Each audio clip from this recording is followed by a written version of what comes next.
what your grandmother did really affects your health. And so, and again, everything's changeable. There's a lot of things that are plastic, but there are definitely basically there's a responsibility here to really live well. And that's why I'm so excited to talk about this with you guys. Hello, and welcome to the Art of Living Well podcast. I'm Stephanie May Potter, and I'm here with my co-host, Marnie Dotches-Marmette. We created the Art of Living Well podcast to empower you to live your happiest, healthiest, and most authentic life. Each week, we will bring you inspiring and motivating conversations covering health and wellness topics, including fitness, mindset, food, travel, product reviews, and strategies from a variety of experts, including our own bank of knowledge. We are excited to educate, motivate, and inspire you to change the way you perceive health and discover your art of living well. Get ready to feel inspired.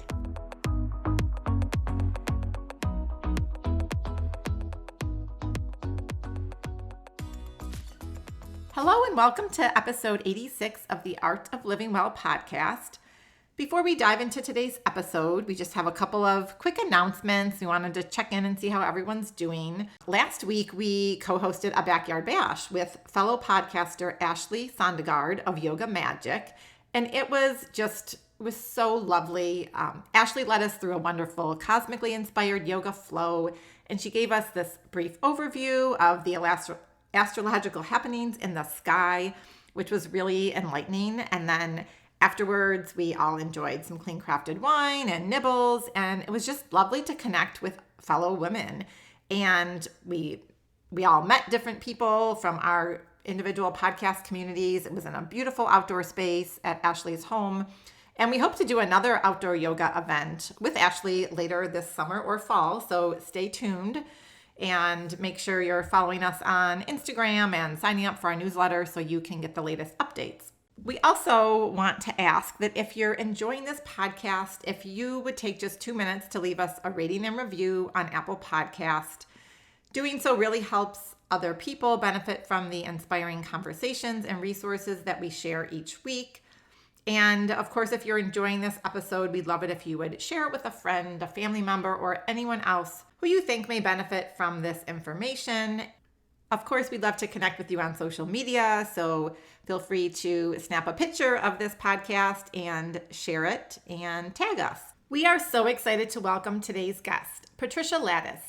Patricia is a licensed physical therapist and behavioral breathing analyst who treats athletes, dancers, and pregnant women. She is the founder of Wise Body PT and was the co-founder of Kima Center for Physiotherapy and Wellness, one of New York City's most highly regarded physical therapy wellness centers. She is also the co-founder of the First 1000 Days of Wellness, which is a global educational platform for practitioners, spas, and consumers to promote perinatal wellness and prevent non-communicable diseases in future generations. A former professional dancer, Patricia has been active in helping women before, during, and after pregnancy since 1999. She is the author of The Wise Woman's Guide to Your Healthiest Pregnancy and Birth, which we'll dive in and talk about during this conversation.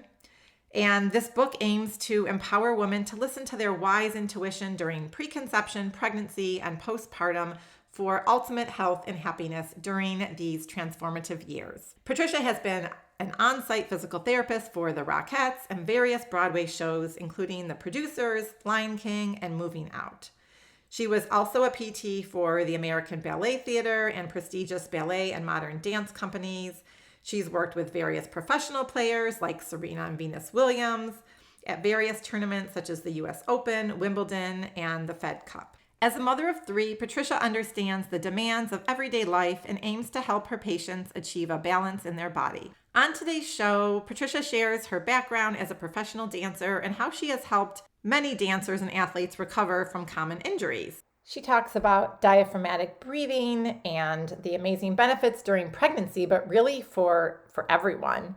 And her book, The Wise Woman's Guide to Your Healthiest Pregnancy and Birth, is just a fantastic guide that Marnie and I both wish we had during our pregnancies, because it's truly a holistic approach to having your healthiest pregnancy with a lot of practical tips covering food, nutrition, supplements, movement, breathing, and so much more. This book is honestly a must read for anyone who is pregnant and would be a great gift for that pregnant woman in your life. And this book is really not just for women because it's also for men. And many of the suggestions will improve the lifestyle for the couple and then ultimately the family. And one fun fact that Patricia shares in this episode is that 70% of the health of your child is actually dependent on the man's sperm. And so what you do during preconception can really affect the next several generations. Patricia has so many practical tips and little pearls that she incorporates from cultures around the world. And we can't wait for you to experience her wealth of knowledge and energy and inspiration. So with that, let's jump right into our conversation with Patricia Ladis. But first, a quick word from our new sponsor, The Healthy Place, an online and brick and mortar supplement store based in Wisconsin. We know how overwhelming and confusing shopping for vitamins and supplements can be, and many people start taking supplements without understanding what their body needs. It is so important to ensure that the supplements you're taking are high quality, free of common allergens, GMOs, and third-party tested, so you know that what you are putting in your body is actually what it states on the bottle. We recently sat down and chatted with the founder of The Healthy Place, Tim O'Brien, whose mission as a company is to impact, empower, and educate every customer to learn, grow, and create a lifelong foundation of health and wellness. Both Tim and his wife and co-owner Becky strive to inspire their customers to make healthy changes that will impact every area of their life, and we couldn't agree more with their values. One of the things that sets the Healthy Place apart from the other places that you can buy supplements from is their team of wellness consultants who are ready to help you find the highest quality product. They won't just find you a product for what you believe you may need. They ask questions to understand the underlying condition that you're trying to address, and they really guide and educate you on your journey to find wellness. And now they have an online chat feature that duplicates the level of service that you get from their in-person store, allowing you to receive personalized service from the comfort of your home. Some common ailments they love helping customers address include chronic pain, stress, anxiety, sleep issues, and even energy and immunity. We were so impressed with their genuine desire to help educate and motivate their customers to get to the root of their issue and address it in a very holistic way. Another benefit we love about findyourhealthyplace.com is that they carry many different vetted brands so that you are not stuck with one brand or product to try. So head on over to findyourhealthyplace.com and chat with an online wellness consultant. You can use code LIVINGWELL for 30% off the full price of your supplement purchase. Hi, Patricia. Thank you so much for being a guest on the Art of Living Well podcast today. Marnie and I are so glad that we connected with you. And after our first conversation, we knew you would be an amazing guest to have on our show to share all your insight, not only for women who are pregnant or trying to get pregnant, but really for everyone and all that you do to help women, find their art of living well, right? So we're just excited for our conversation and can't wait to share everything with our listeners today. So everyone has a story, and we would love for you to share your journey from being a professional dancer to becoming a physical therapist and specializing in helping women from preconception, pregnancy, and postpartum. Thank you so much, guys, for having me on. This is such an honor. I started dancing at the age of 4, and then I went to the Performing Arts High School and was recruited into a dance company and became a professional dancer. And that's where, in order to fulfill my major, I had to take anatomy and physiology. So I was fascinated. I was fascinated by the body, the joints, the muscles, how it moved, and then also being around injury my whole life. I was fascinated how you can actually be resilient in your body and come back completely after a horrific injury, and how we rehabbed and how we trained and how we did all these wonderful things. And essentially I have immigrant parents, and they were like, okay, Patricia, you made it to the papers, you have a career now, but you really need to do something for real now. It was like, there was no option of just continue to be a dancer. It was really funny. I mean, I could have if I really wanted to, but I did. I was a strong student. So I ended up going to physical therapy school, loved it. I stayed in the city at NYU. And I immediately, of course, went and worked with dancers. And I worked backstage at Broadway shows, the Rockettes, American Ballet Theatre, Paul Taylor Dance Company, all these wonderful shows, also touring shows. And what I learned there was, one, we could prevent issues that we see later in life. We could prevent physical pain. We could do things that will help us. But also, I found myself helping people, get back to very high level function. But at the time when I started getting, came into physical therapy world, people started having babies and actually were returning. That had never been happening. So people used to say, all right, I want to start a family. I'm going to hang up my point shoes and I'm done. I'm not going to have a career anymore. I'll just teach or I'll do other things. And all of a sudden, everybody was like, yeah, I'm going to have a baby and I'm coming back.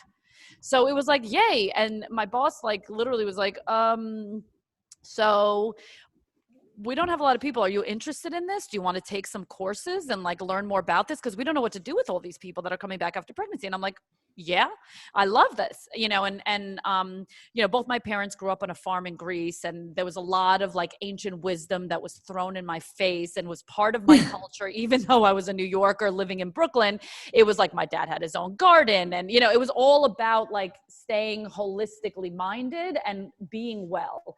And so, of course, and I was of age to, be married and, thinking about having a family myself. And I was like, okay, I want to learn this not only for me, for my patients, but also for me as well. And so I dove deep. I did a lot of coursework, obviously focused on the physical, but then that opens up, all of the different things that you need to know when you work with this population.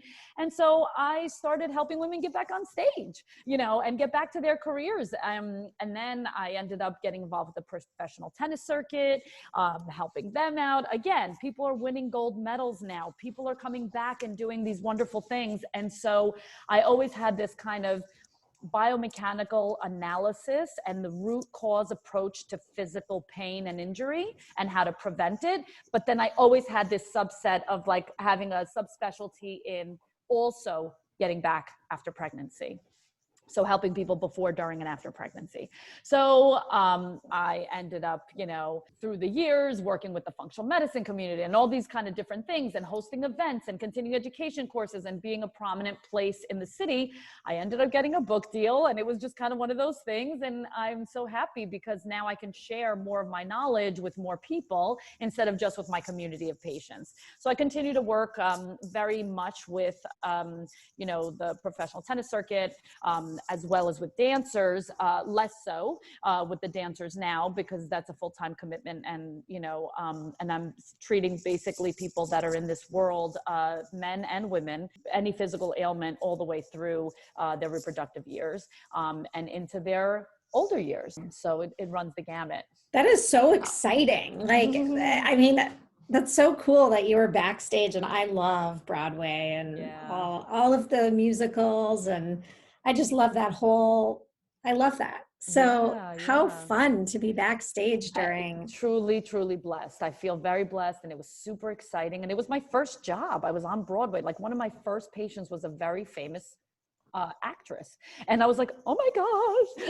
I was like, but I had also wonderful mentors, right? And they were like, hurry up, you got to get up to speed. So I took 6 courses a year, just to try to, get to the best of what I had to learn. And so it was very intense early in my career. And I just kept building on that. And I just have that. I love learning. I think we all do, and I think when you stop learning, well, what's going on in life then, Right, so, totally. So I just think that, and to be able to really connect with people, I spend 45 minutes to an hour with my patients in a private treatment room and really getting to the nuts and bolts of a lot of different issues. And you're really connecting with people and making an impact on their lives. So I feel like I should be paying that. I should be paying them really, because I'm I walk away flight, in flight, walking on air because we just made a huge breakthrough, or, they're feeling good. This message is so powerful. I can't wait to just keep unraveling all the layers. And I love your belief that women too just need to feel supported and not to fear pregnancy. I think that's one of the themes that will come out of the book, and we'll talk about that. and all of the positive information and inspiration that you share to empower women, right? I think that's what's really powerful, to get back on stage or get back on the court after that. Some of these injuries and challenges through life don't define you, and you don't have to stop. You can keep, Exactly. you can keep going.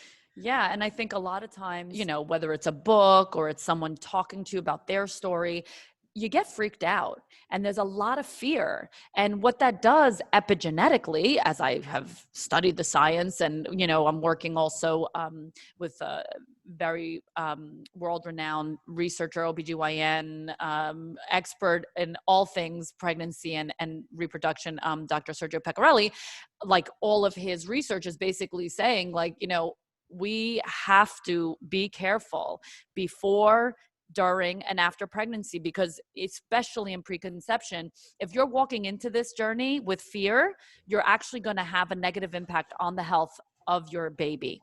And so it's really a responsibility of you as the women or the couple getting pregnant, but also for the community to, you know, stay positive as well. And so I would have my patients, since I've been dealing with this population for so many years, come in and, like, with their fingers crossed, like, Patricia, I made it another week. I'm like, what? Like, you should be like, what are we talking about here? You know, you should be walking on air, feeling so great, being like, yeah, I love being pregnant. Or just, even if you didn't feel so great, like, just not with that thought. That is a prominent thought in many women's heads, is that, like, I don't know if the baby's going to live. You know, I don't know if I can carry this baby. I'm feeling crappy. What if I feel crappier? What if I don't have a healthy baby? What if something's wrong with my baby? Like, all of these things. And so I'm here to be like, hey, our body's resilient. Our body is smart. Our body is wise, right? And you are wise. So listen to your body and give it the love that it needs, and stay positive and joyful, because you actually end up turning on really good genes for your baby when you do those things. You know, epigenetically, we see a real positive impact on this. So it's not to be taken lightly. And it's not just, oh, I have my mantra. No, this is like, okay, I'm pregnant. Let's go. Let's have some fun. Okay, I feel the baby today. Okay, you know, I'm in the mood for this food, or, you know, what should I be doing? And really focusing on the holistic pearls that make a big difference for your health and your baby's health. Because in ancient wisdom, we have very often, women would look at this before there was, like, mainstream medical and all these other things that, you know, before they were even super educated about this, they looked at this time as a reset button. If you had ailments coming up to this point, like, you really could reset and propel your health forward through pregnancy and postpartum if you did the right things. So this book helps you navigate to that, so you can prevent problems.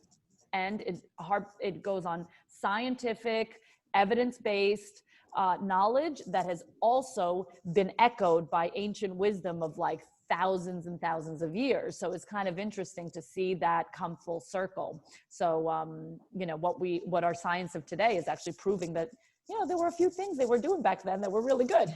Not everything, but there were a few. Well, and it's so interesting. So I have 3 kids, and I feel like I knew nothing Totally. that, like, of what I know today when I was pregnant, you know, pre-pregnancy, during pregnancy, postpartum. It was like, I had my OB-GYN visits, they take your blood, they do, you know, the normal things, and then you're out the door.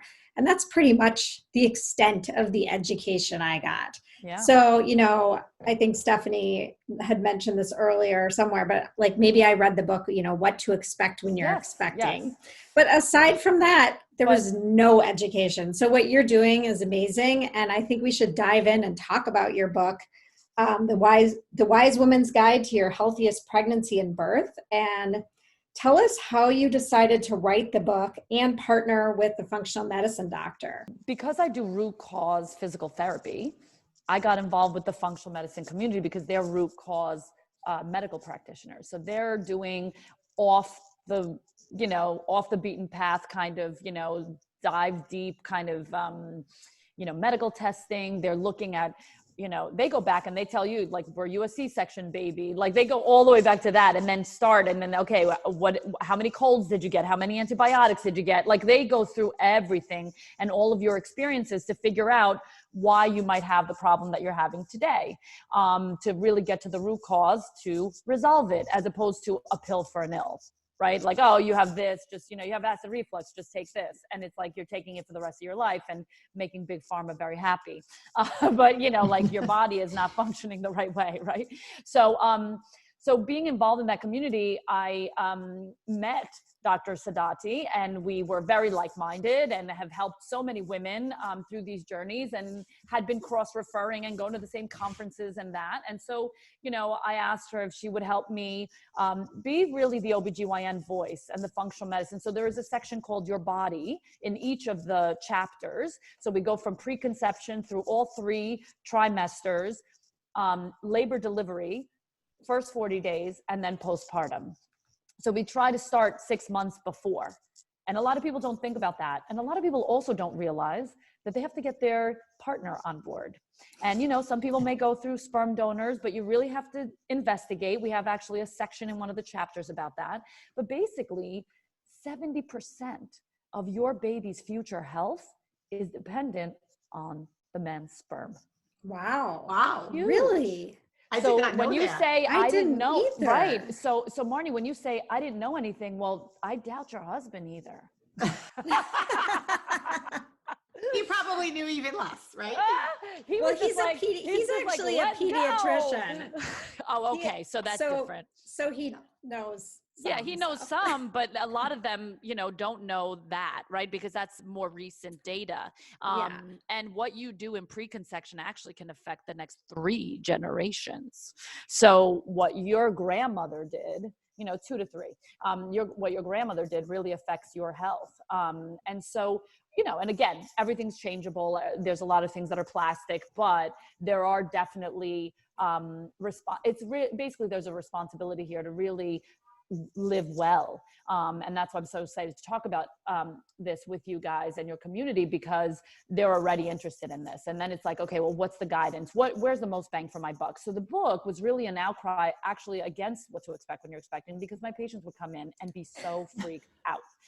If you're over 35, you have an increased risk of hypertension, preeclampsia, diabetes. I mean, it was like a commercial when you would read it. And I would freak out, because then they'd be like, oh my God, I'm going to be one of those people. Because I felt like maybe I felt that. Like, I'm like, you didn't. You're just reading and you're thinking that you're, So I didn't want them manifesting things that they were reading about in an authoritarian kind of thing. And, not to really harp on this book, because I think it has wonderful parts of it, but the generalized tone was not joyful. So I made a very concerted effort to basically be like, because I'm the cheerleader to my patients, I'm like, you're going to do this. We don't need surgery, or you're going to get better after the surgery, or whatever their needs are, right? It's like, you're going to do this and you're going to win. You don't go out. I don't tell my tennis players to get back after an injury and go, you should be really thinking about how this could go wrong.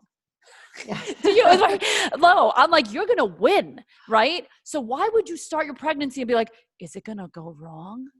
No, there's no reason for that, because when you put your energy behind it, and get out of your own way, the wisdom of the body takes over and just does what it miraculously does during this time, and it's so wonderful. So I wanted more smiles, less freaking out, and to give more of a holistic thing that doesn't cost money, doesn't, and there are exercises in here, exercises and pictures and for every stage.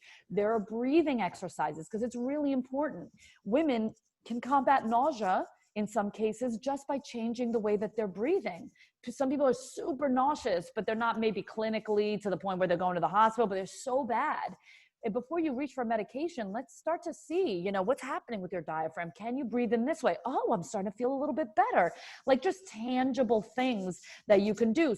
And then of course, there's a wisdom chapter in each section, which goes through the ancient wisdom of today that's been proven, old wives' tales that really do resonate, and talking about various cultures from all around the world. I tried to get to every single culture and certain things that were so similar.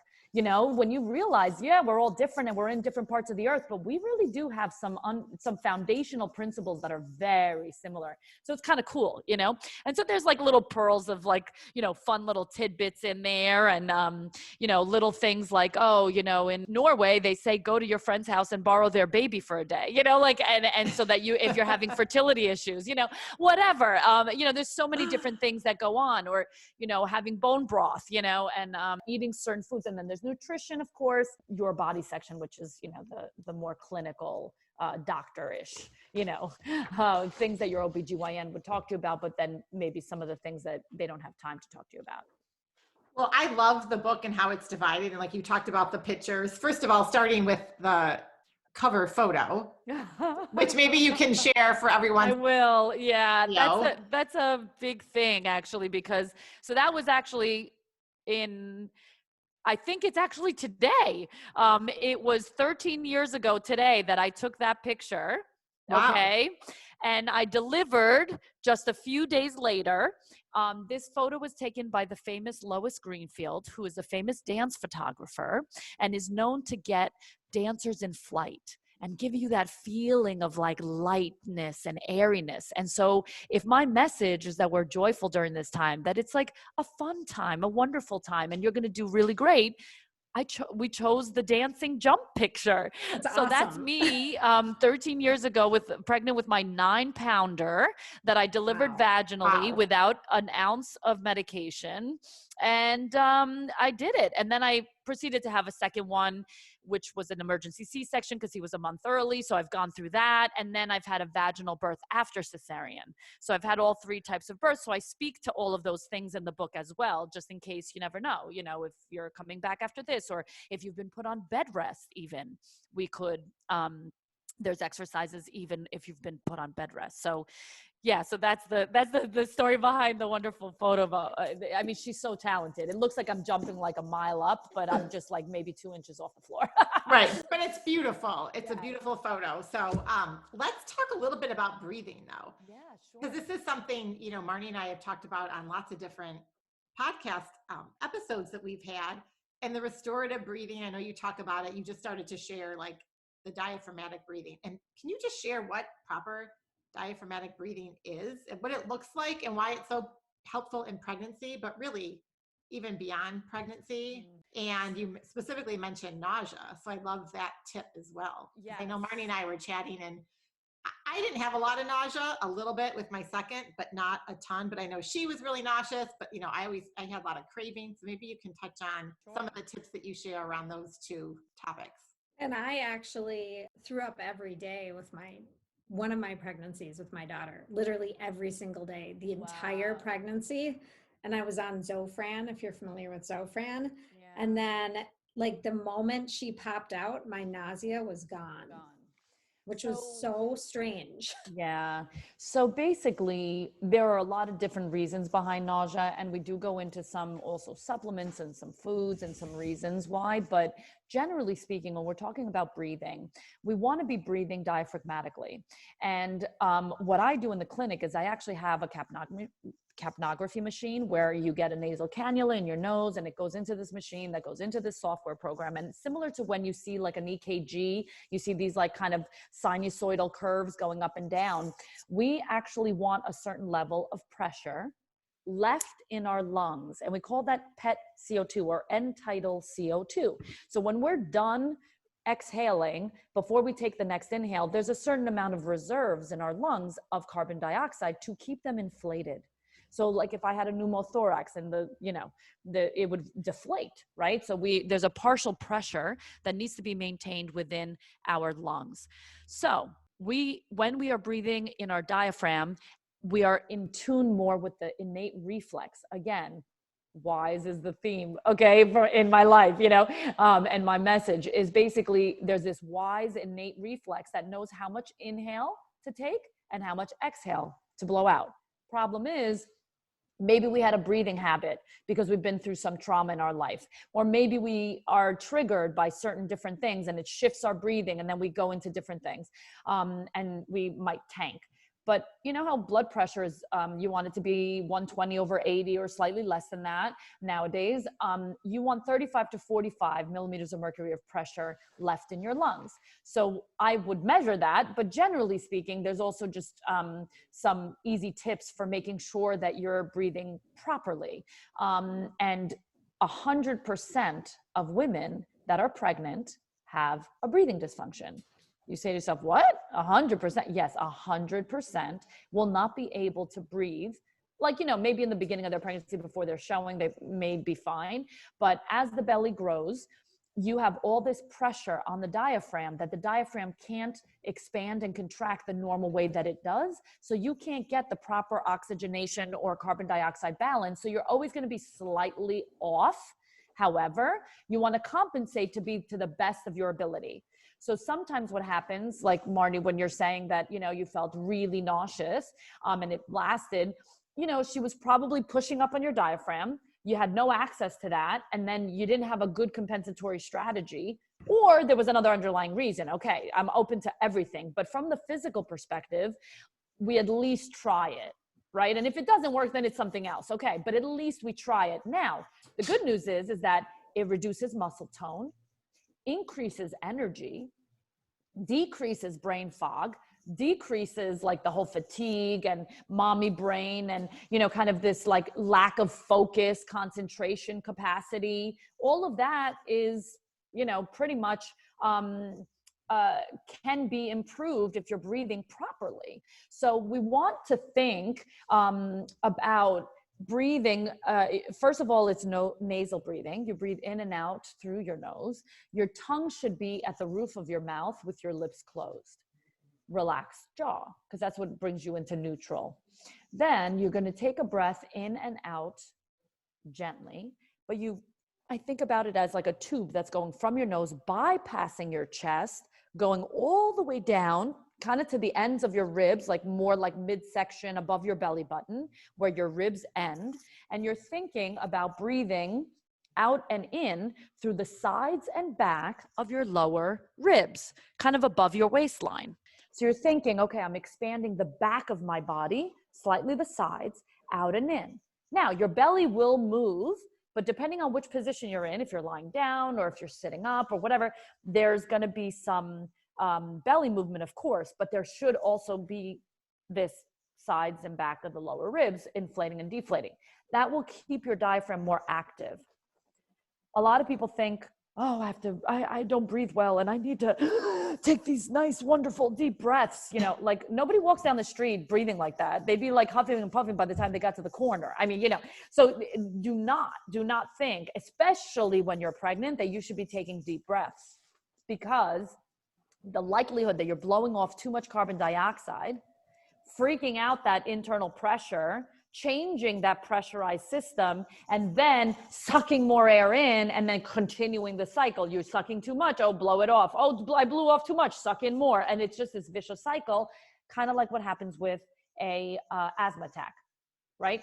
So what we want is to try to break that cycle, get you back to breathing in this nice way. And actually, one of my tricks that helps, I would say, a good portion of people, not everybody, because I'm a very individualized person. This was a big challenge writing a book, because I'm so individualized. I never give the same exercises, different, you know, it's just it's very specific to and precise to each and every body.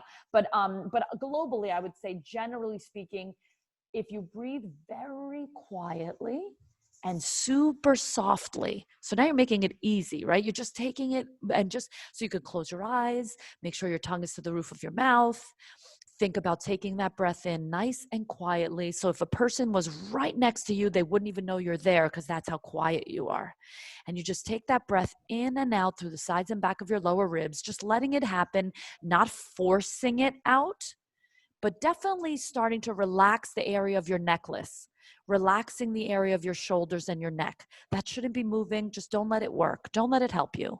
That's just relaxed. And now you're focusing on the down and out and in with the back and sides of your lower ribs. And then do that for 3 to 5 minutes and see if you shift anything. If you're a pregnant woman and you still feel nauseous, you want to maybe put on a mask or put your hands in a mask position, like cup around your mouth and nose. Then you're getting a cheat sheet. You're getting a little cheat of extra carbon dioxide getting blown in to restore your reserves a little bit better. So it's funny because some of my pregnant women will be like, I was walking the other day and I had my mask on and I actually think I was doing okay, and it's partially, that's why, because a lot of pregnant women are actually hypocapnic, and need that extra little bit of help, but trying this for about 3 to 5 minutes, I feel like it carries over for a significant amount, like at least 10 minutes when you correct your breathing in this way. Because people are like, I can't think about this all the time. You could practice by doing it once an hour. You can practice by doing it, 3 to 5 times a day. I would say less than 5 times a day. You may not get as much carryover if you really do have a breathing dysfunction. But what you'll feel when you do this, each time you'll get closer and closer to feeling better and better. And some of your symptoms, whether it's brain fog or anxiety or fatigue or nausea, you may actually start to see a big difference. So it's kind of cool. Well, and really that works in any scenario, right? Like using your breath is magical. And even when you were talking, I was, following along and doing the breathing, and I felt my shoulders relax and my chest open up a little more. And it's just, I'm not pregnant, I'm not postpartum, but I still feel the benefits.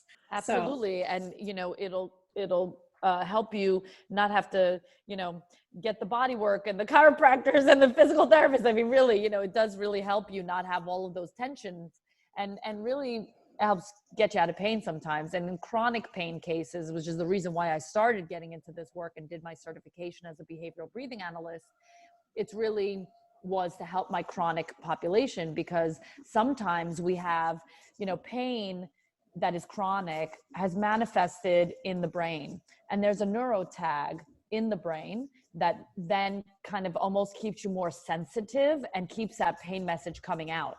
And sometimes we can resolve the mechanics that are causing that pain, or resolve, maybe you had the surgery, or maybe you, just did some PT and rehabbed and now you're feeling better, but then all of a sudden the pain is like trickling back.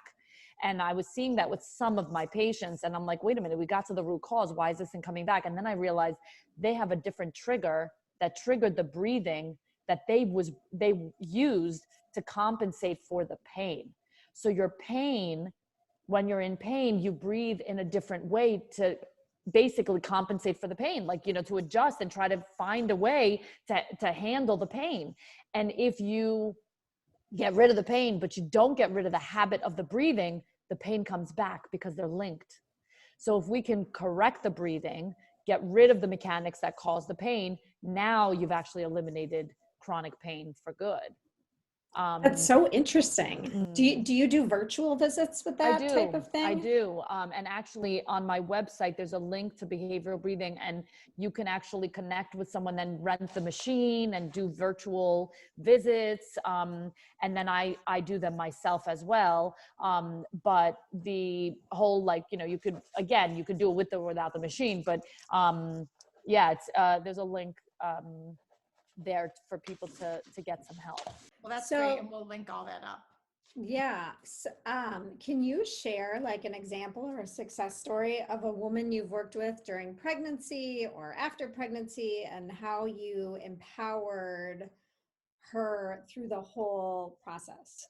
So I had a woman that got married later on, in life, right? And she was coming to me because she was having neck and upper back issues, and she suffers from anxiety. And it got to the point where she had a real hard time doing her work, like all computer and, worked for a big, fashion company and things, and just had a lot of hours and travel. And it was really pulling down on her neck, and she was getting arm pain and all sorts of things. So I was treating her for that. And then she said to me, Patricia, I kind of know like you help women that are pregnant. I know I'm here for just this injury, but I'm 39 and I'm worried, am I going to get pregnant? What should I do? And I basically shared with her my pearls of knowledge, you know, the stuff that's in the book and preconception, nutrition, and, you know, what exercises to do. She already kind of knew. I just kind of tweaked them for the pelvis and the back. And then we went through the proper breathing because she deals with anxiety. And so she had known some of that, and it was part of the problem of why she was coming to me with her neck pain.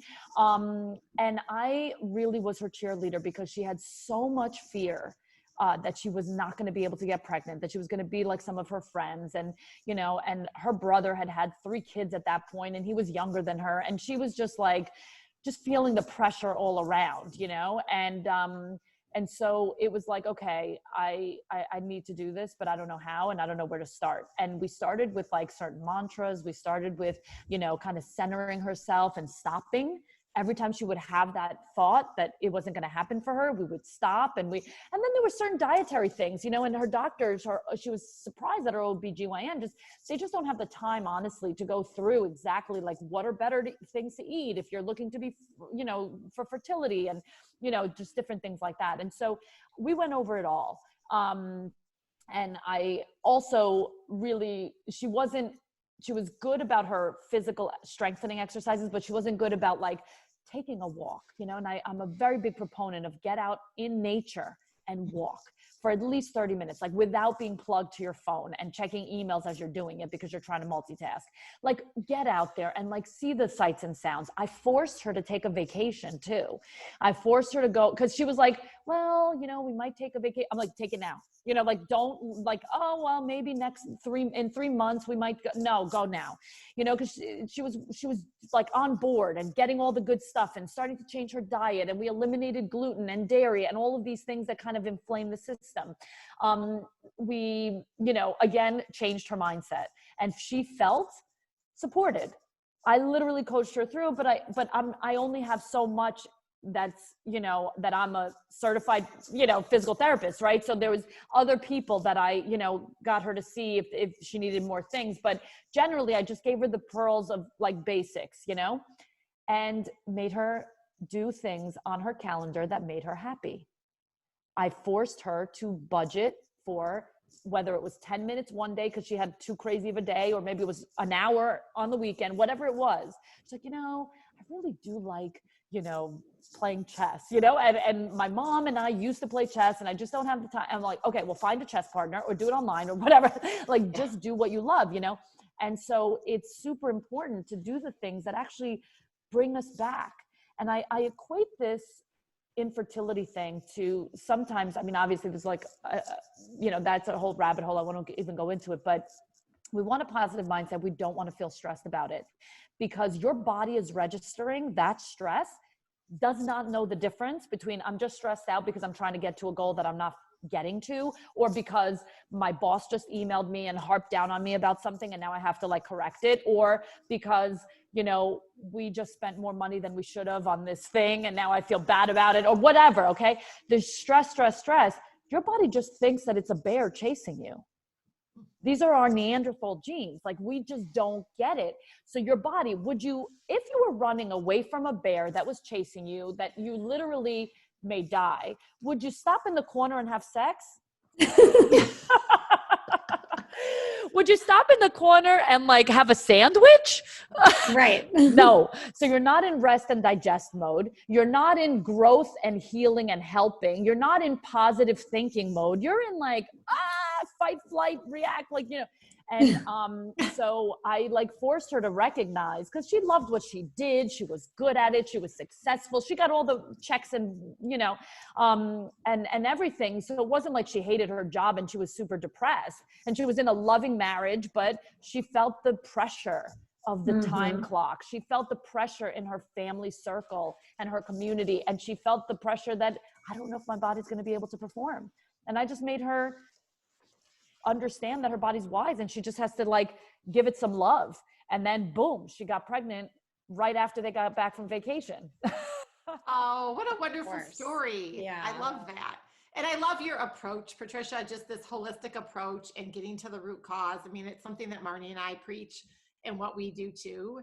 And I'm hearing these success stories. Yes. And but these it works.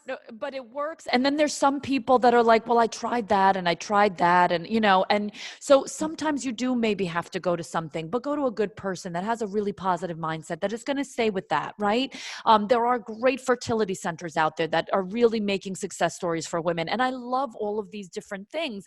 But the point is you want to put your best foot forward and understand that between you and your partner, you're both on board, you're cleaning up your act for 6 months, you're doing all these things, not only for your baby, but also for you, because this can be a reset button for you.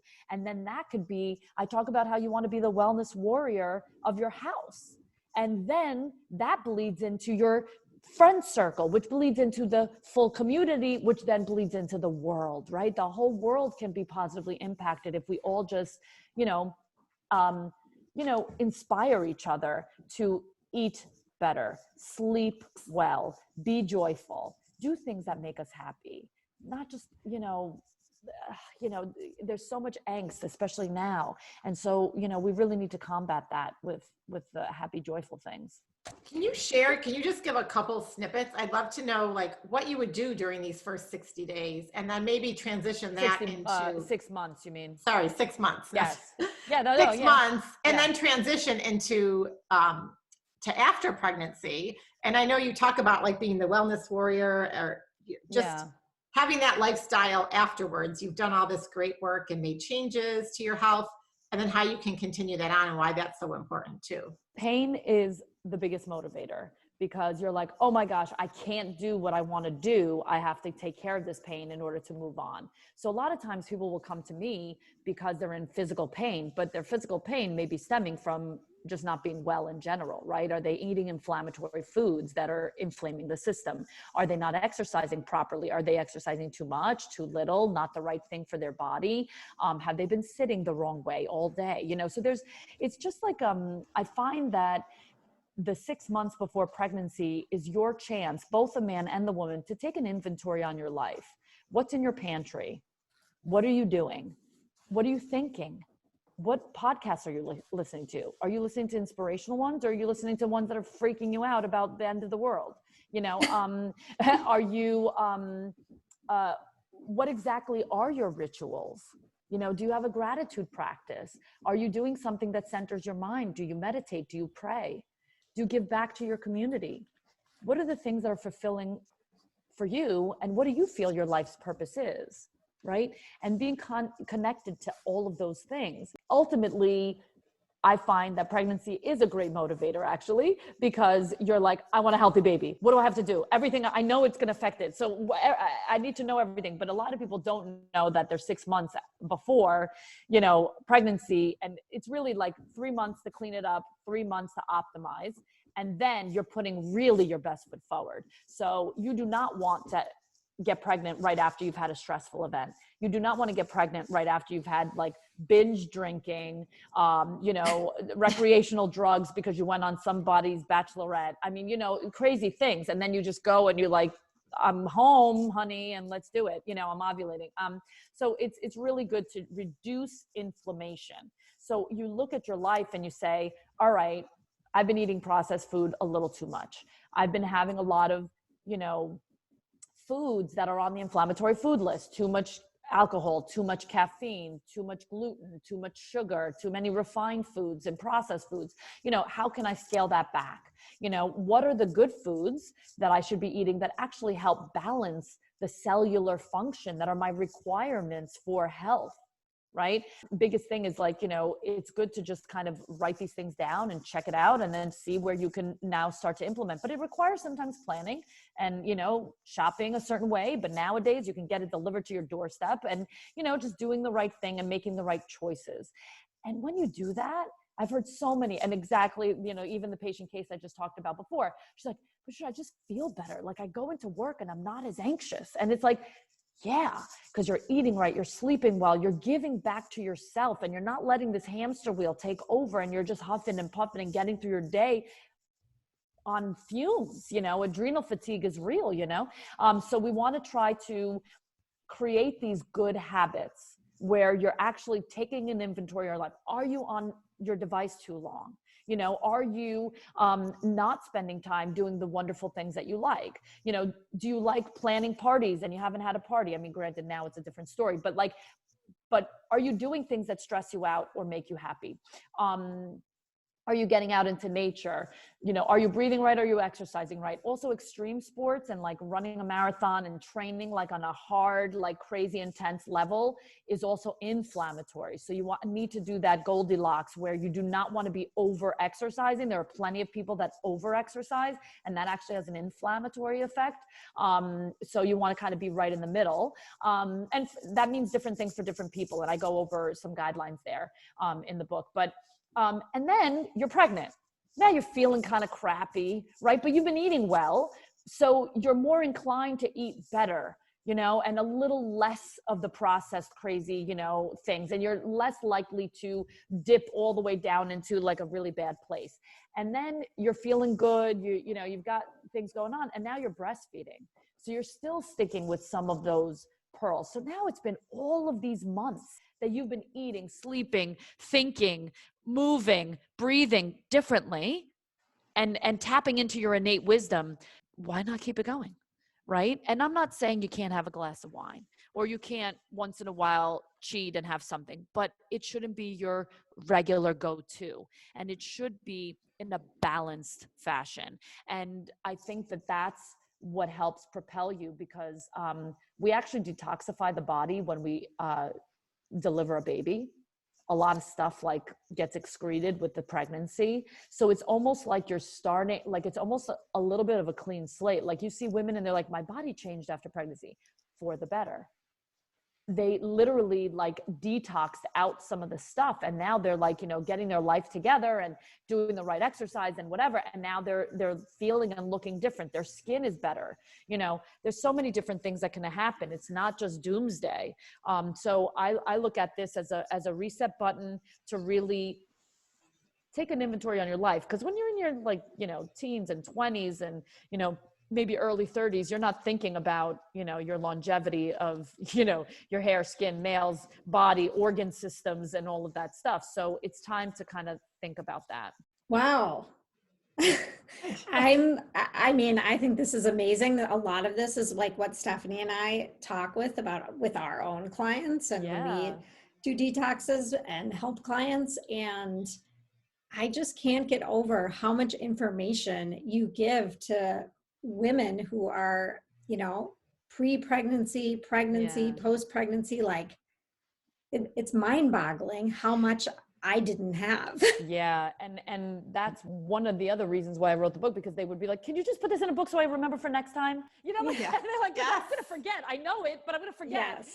You know, because if I go for another baby in 2 years, I don't know if I'm going to remember it all, you know, or can I share it with my friends? And so it is really about my goal is really to kind of help people just be conscious of the fact that this is an opportunity and it's a time where you can really see some really long lasting effects and stop the hurt later on.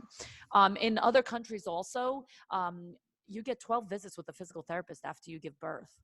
They work on your C-section scar, help you wake up your pelvic floor again, make sure you're not incontinent. That's amazing. You know, like the average woman thinks that it's normal to sneeze and pee after they have a baby. And actually it's not. we learned that recently. We had, I don't know if you're familiar with the YAR lap, but we had a woman who helped create the YAR lap on our podcast. Yeah.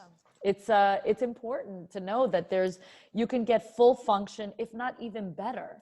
You know, again, like there have been women that never won a Grand Slam and they won it after they're pregnant, you know, or a gold medal, you know, so there's wonderful things that you can do to really change your life for the better, you know, so it's not doomsday. It's really exciting time. And what also is so interesting to me is that, you know, you are a physical therapist, right?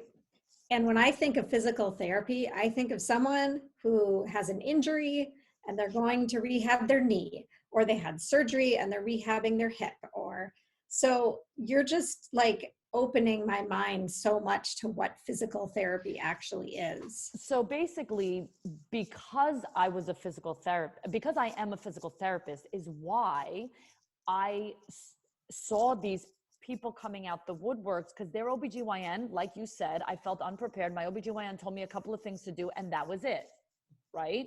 They didn't give this whole holistic thing because in our country, that's not the way that we practice OB. But in other countries, there's, and of course you can work with a doula and a midwife and a holistic practitioner and all of that wonderful stuff. And I oftentimes will refer because it's not one size fits all. There's general principles that people should know about. But what I was finding was because I was working on the pain because that was the motivator, get me out of pain. I got to carry this baby, or I have a hip problem. I want to be able to deliver a baby because I'm going to get pregnant next year because I'm getting married, then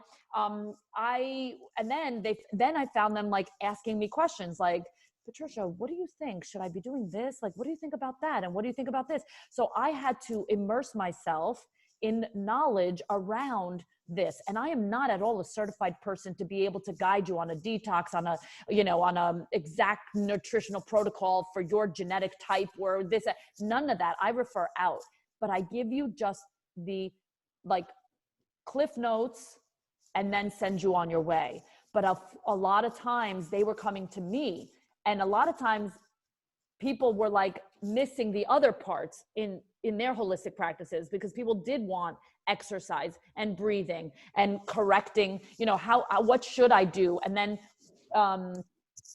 what is your background? You had experienced 3 different pregnancies. How did you feel with each one? What should I look forward to? What is it to expect? There's just a lot of things there that I think people would just ask me, and I use my ancient wisdom, the coursework that I have done, the education that I have done, to give them some information, and then put them on the right road, guide them towards that, maybe holistic approach a bit more if they had those questions. And they can still see their OB obviously, and, still get the care. But when they were looking for more, I was able to help them with that. Yeah, which is wonderful. And you're clearly being of service to so many women and using your gifts and your passions, which is amazing. Thank you. And, as we start to wrap up this conversation, we love leaving our listeners with just some practical, simple tips. And you've already shared a few, which they can just immediately implement into their lives. And so maybe, a couple tips for women who are trying to conceive or thinking about trying to have a baby, but then also love to some tips for women who aren't having a baby, or maybe they've already had kids years ago, but want to reduce inflammation, reduce their toxic load, which are some of the things that you kind of touched on high level. So I would say for the general population, we need to be out in nature more. There are so many health benefits, and because we are indoors so much, we have a chronic vitamin D issue and all sorts of other things. And, we really do have these wonderful medicine out there called nature, vitamin N. And, I talk about it a lot with Jennifer Walsh. She's been doing some research and also is a big proponent of this. And, and Zach Bush's work has been amazing as well, and very important to my practice.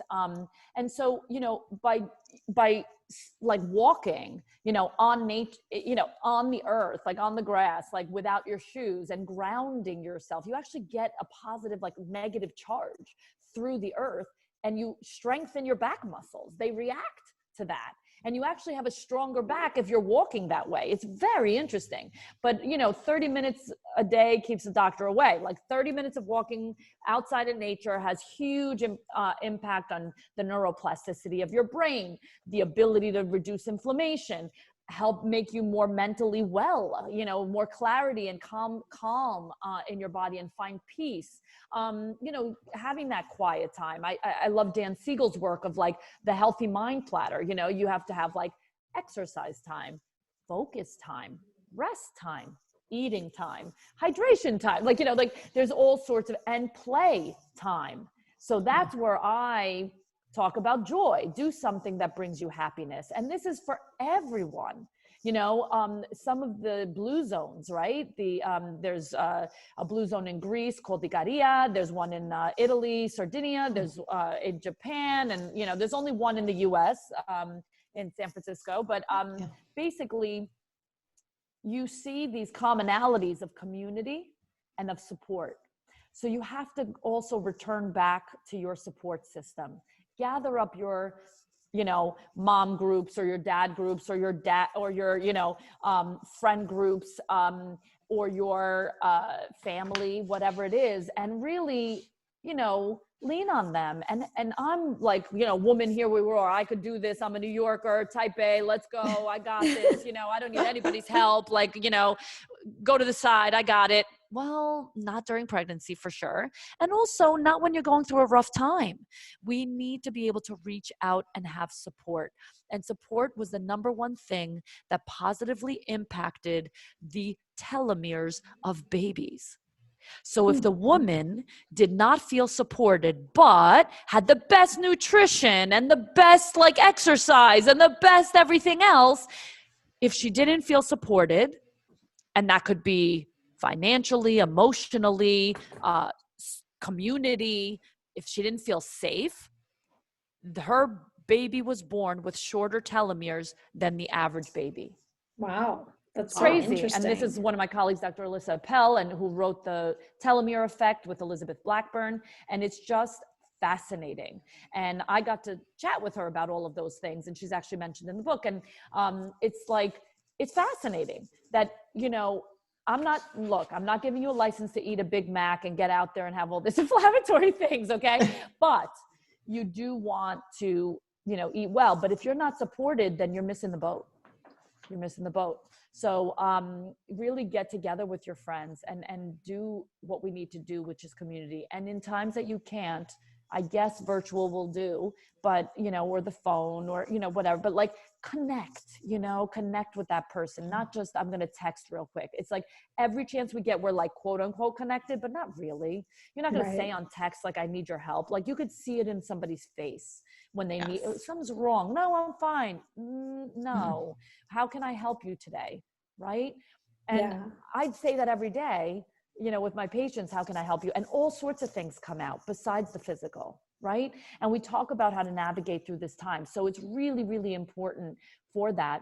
And I'm just going to add in the time also in postpartum. A lot of women feel abandoned during pregnancy. After pregnancy, excuse me. So when you have a baby, it's oh, congratulations, bye, see you in 6 weeks, So it's and so I'm actually designed the exercise program for the first ever early return to exercise following a C-section. So we're taking 6 C-sectioned women. It's Weill Cornell and HSS in New York. And we are taking all these women, and some of them will get exercises and some of them will not. And what they're getting is a video of me guiding someone. And what we're getting feedback on, because they have to do surveys, is I felt abandoned when I left the hospital, but then I had these videos and I felt supported. So they're not only helping strengthen their body, getting their breathing back on target and all of that stuff, but they felt supported. And we also went, it's how should I breastfeed? What's going on with my body? And a lot of women just, 1 in 7 will, 1 in 7 will get a perinatal mood disorder. So it's kind of crazy, when we have that. So we were chatting before about this, ritual that I have. I believe very firmly in gratitude practices, but basically when you breastfeed, you want to connect with your baby. You want to get that oxytocin, because that's what we're missing when we're falling into this depressive kind of moods and you're going through hormone shifts, and it's just very prevalent. 1, they don't feel supported. 2, they're not connected with their baby because they're freaked out or in pain. And 3, they're not being told stop for a minute, breathe. This is how you should breathe. And remember, you should connect with your baby when you're breastfeeding. And it is a task. Don't get me wrong. It's on demand. It's crazy. But when you breastfeed, you want to breastfeed with one side. So let's say I'm breastfeeding today, first feed of the day, and I'm starting on my right breast. I want to shift. I'm going to feed with the right. I'm going to feed with the left. The next time I'm ready for the feed, I have to start with the opposite breast. And it's nerve-wracking to remember what you do, what you did last. Was it the right? Was it the left? And you write it down on a piece of paper or in a journal or in your phone. And where's the phone? And where's the journal when you need it and the baby's crying? So you're like, so what I've done is I've hacked and I use this wonderful mindful fashion company, Buddha Girl, who has rituals in their DNA, mindfulness rituals of intentions and gratitude. And what we've done is we've created this wise woman bangle set. And you can take one of these bangles, which is medical grade plastic that has been gold dusted, and it's rose gold, silver, and pink, the rose gold, silver, and yellow gold. And you can just use one if you need, and you put it on, let's say the wrist that you start breastfeeding with. And then you finish the feed. And then the next time the baby's crying and you need to feed the baby, you look down, you're like, oh, I started with the right last time. Take it off, put it on your left, and then you feed with your left. And you have confidence that you are balancing. You're not going to get a milk duct clog. You're not going to be in pain as much. You're not going to be engorged on one side versus the other. You feel way more balanced. And you also are then reminded by that bracelet that you have to connect with your baby during this time. Let him or her look up to you and, touch your hair, or maybe you catch a smile. These are moments that you do not want to miss, because then it's a fleeting time. It goes away after a little while, So why not? And you get this boost of oxytocin, which helps you with your health and helps reduce inflammation and helps propel your health forward. So it actually is really important. It's not just like, other things. It is really a way of life. So it's definitely one of my little hacks. I love these bracelets, and we will link it all up to the show notes. And for one, they're beautiful. And you feel beautiful, right? Yes. You want to feel beautiful during that time. Yeah. So when you're exhausted, you haven't showered in a couple days, and you can look down and see these pretty bracelets. So great gift for anyone. But you talked a little bit, Patricia, about the gratitude practice. So anyone can wear and have these bracelets. I think it'd be a great gift for any woman to receive. That's true. And you talked maybe share a little bit about. So instead of using it for, which breast did I start the feed on, you can literally put on each one and set an intention for the day. And then when you take it off at the end of the day, you give gratitude for something that may have happened to that day. And that is the Buddha Girl, basically the Buddha Girl variety of rituals that they have. And it's just fantastic. I love all of their stuff. I'm so excited to order some or give them as a gift. I mean, that's such a great idea. And like Stephanie said, they're beautiful. So Patricia, as we start to wrap this up, can you tell our listeners how they can connect with you, where they can find you, where they can buy your book? Sure. You can buy my book on Amazon or anywhere really where books are sold. It's in Barnes & Noble and Target and some other places. But if you go to patricialadis.com, that's PATRICIA, L like Larry, A like Apple, D like David, I like Indigo, S like Sam, patricialadis.com. I have all the links there. So you can, check out the book. You can check out about behavioral breathing. You can get the link to the bracelets. You can look at some of the other product lines that I'm absolutely enamored with, like olive oil and a certain pillow that supports you better when you're pregnant. And, just things that I have vetted because I've been doing this for 23 years. But, skincare lines and things that just are cleaner, fresher, just, more safe. I'm also on Instagram at Patricia Ladis, and you will see my salsa dog dancing and some of my little dance stuff going on because my community's been asking for it. Some fun things that I share there. And I'm always keeping people up to date on social there. That's fantastic. And we'll link all that up in the show notes as well. And it's the Wise Woman's Guide to Your Healthiest Pregnancy and Birth. It's really searchable. Yes. Well, this has been such an awesome conversation. I'm so glad that we were able to talk with you today. And as we wrap it up, one question we love to ask all of our guests is, what does the art of living well mean to you? The art of living well, to me, is balance. So it's not having too much of this, not having too much of that, not too little of this and not too little of that, right? And just finding that median in between, because I think that's where we find our center, our ground, and our joy. And so hopefully, there's so much noise out there on what to do and what not to do, and this is good today and bad tomorrow. But really, if you kind of find yourself right in the middle, I think you'll be a happy camper and pretty much lead a healthy, happy life and be an inspiration to your community as well. That's beautiful. Beautiful. And clearly you're an inspiration to your community. So we love what you're doing. Yeah. Thanks so much to you guys for, really getting the message out and just even talking to people like, there is an art of living well. Yeah. And let's get to it. Right. And find what it is for you. That's everyone's That's different. right. And that's why we like asking this question. We get such great insight and inspiration. Mm-hmm. Awesome. I love it. Well, have a great day. Yes. Thank you so much for having me.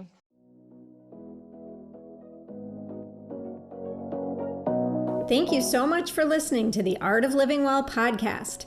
We are so grateful that you joined us today. If you enjoyed this episode, please share it with a friend or anyone else you think may benefit from this information.